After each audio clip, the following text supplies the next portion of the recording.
view back then was that the economy's exposure to the oil and gas sector is not as large as what most people think it is. It's about 10-15%, give or take.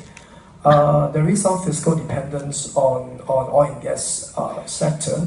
However, we took the view that the government has actually been quite proactive to mitigate some of the fallouts. Like, for example, taking the chance to remove oil price subsidy in December last year, imposing GST as well.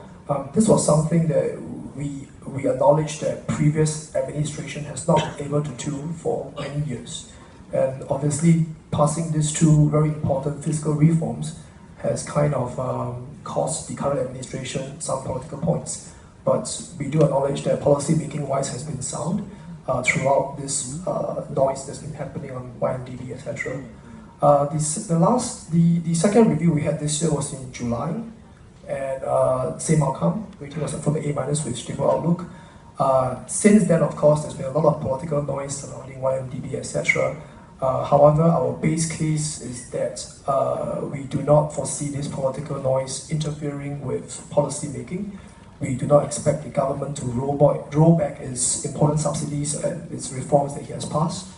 And but of course, there is this assumption. We do see the possibility that because this current administration is distracted by all this political noise, there could be some slowdown in the pace of reforms. That's a possibility that we see. Kirsten? We just add a couple of items to what my colleagues have already said. I guess first is the rank ordering aspect.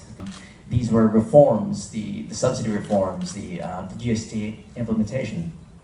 Sorry, we had heard about them for quite a long time. I think it was quite remarkable that the government was willing to go forth and implement these changes in an increasingly challenging political environment.